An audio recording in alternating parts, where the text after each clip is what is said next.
Hello guys, കൂടെ work ചെയ്യുന്ന ചേച്ചിയുടെ തറവാട്ടിലെ ഉത്സവമാണ് കേട്ടോ. അപ്പോൾ ഞങ്ങളോട് എന്തായാലും വരണമെന്ന് പറഞ്ഞിട്ടുണ്ടായിരുന്നു. അപ്പോൾ ഞങ്ങൾ ജസ്റ്റ് ഒന്ന് അവിടെ പോകാമെന്ന് വിചാരിച്ച് ഇറങ്ങിയതാണ്. ഒപ്പം കൂടെ വർക്ക് ചെയ്യുന്ന ഫ്രണ്ട്സും ഉണ്ടായിരുന്നു. അപ്പോൾ അതാ ഞങ്ങൾ അവിടേക്ക് ഇറങ്ങിയിട്ടുണ്ട്. നാട്ടിൽ നിന്ന് കുറച്ച് ലോങ്ങാണ് സ്ഥലമുള്ളത്. ഒരു നാട്ടിൻപുറത്താണ് ഉത്സവം ഉള്ളത്. അപ്പോൾ നമുക്ക് അവിടുത്തെ വിശേഷങ്ങൾ കാണാം. വിശ്വാസക്കാവൽ തേടാതെ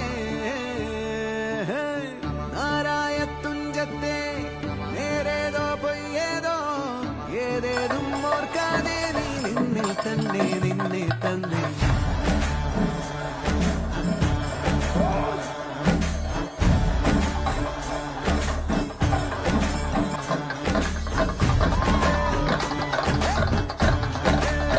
ഒത്തിരി തിരയൊക്കെ ഉള്ളൊരു അമ്പലമായിരുന്നു കേട്ടോ. ഒത്തിരി ഇഷ്ടമായി ഞങ്ങൾക്ക്. തിരിച്ചു വരുമ്പോൾ ഏട്ടൻ ജിലേബിയൊക്കെ വാങ്ങിച്ചു തന്നിട്ടുണ്ടായിരുന്നു കേട്ടോ. അപ്പോൾ ഇത്രയുള്ള ഉത്സവത്തിൻ്റെ വിശേഷം.